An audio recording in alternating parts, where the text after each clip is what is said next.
If you have a car or you're looking to buy one, you probably spend a lot of time trying to figure out which one you wanted, but a lot of people fall into the same trap of overspending when choosing their car. So today, I will reveal 3 reasons why overspending on a car is a major wealth killer.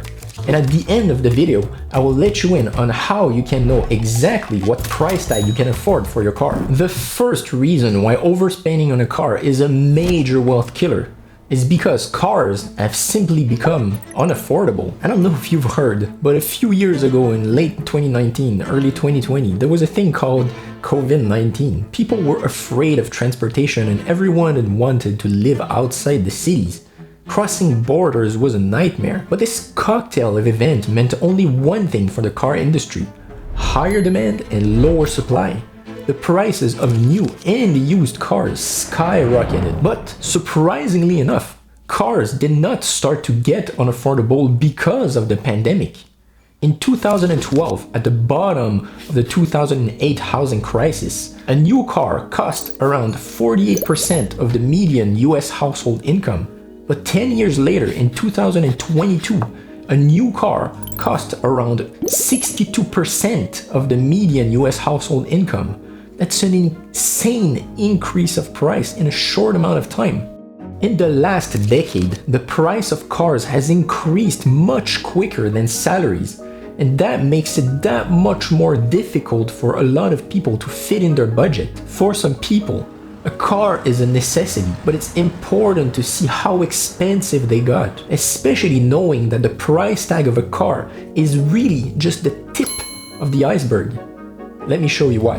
The second reason why overspending on a car kills your wealth is because cars have a lot of hidden fees, or fees you don't necessarily think about when looking at the price tag. Over a period of 5 years, if you buy and then resell a car, as much as 60 to 75% of the cost will be linked to other fees than the depreciation or the loss of value of your car. If you already own the car, you're aware of this, but you probably never gave it much thought. The price tag of a car is only the first amount you will be spending towards it. There's also a high running cost of using and owning a car. Just think about insurance, registration, license plate fees, fuel or electricity, maintenance, and one that is very often forgotten, depreciation or residual value, and financing costs if applicable. What we're doing now is directly linked to a very important concept you should know about, called total cost of ownership. It's a very common tool used by companies to evaluate business opportunities, but you can greatly benefit from knowing how to apply it to your life. Instead of only looking at how much you need to pay when you buy something, you want to look at how much this thing will cost you over its entire lifetime. This can completely change how you make your purchase decisions. A life cycle cost can be separated in 3 categories: purchase price, cost of operation, and cost of maintenance. There's a very good and completely free online resource called Edmunds that you can use to estimate the total cost of ownership of owning a car and using it for 5 years and then selling it for its residual value. I strongly recommend you to try it out. The results could be very surprising. And from a financial perspective, this is a much better way of looking at the purchase price of a car, and it will stop you from making a bad decision you will regret later. As it turns out, overspending on a car is not necessarily because overall prices have gone up a lot in the last decade, or because we don't truly realize how much it will actually cost us during its lifetime, but rather because of how we want to look.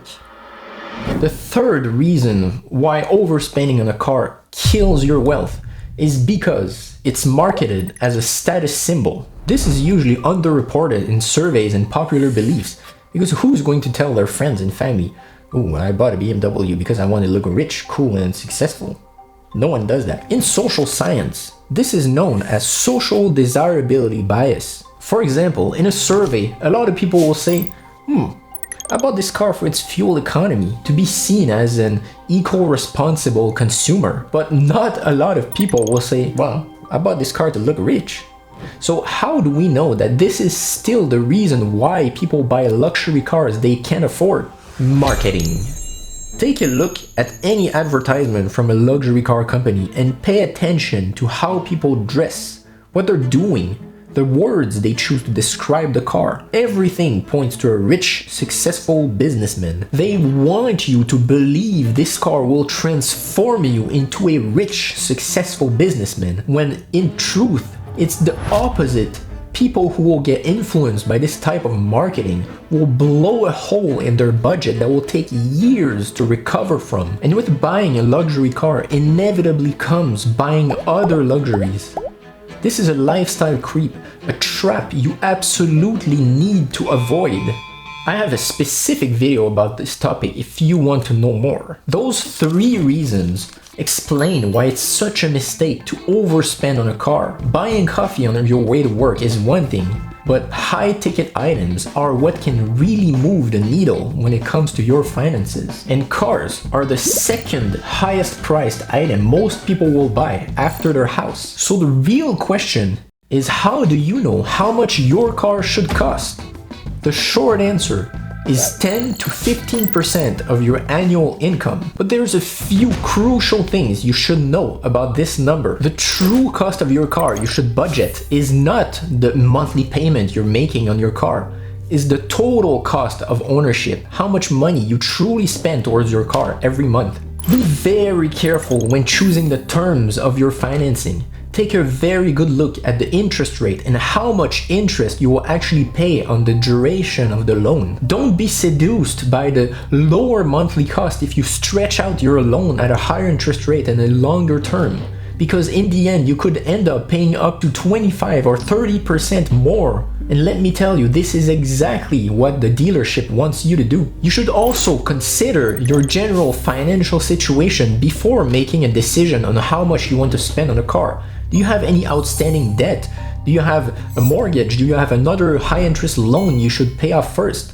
If you're debt free, maybe you can afford to spend more on a car. Take a good look at your own situation and make a decision based off of those informations. Now, let's go through a really quick example. Let's say I have a net income of $48,000. Monthly, that's around $4,000. I want to have 15% of my income towards my car.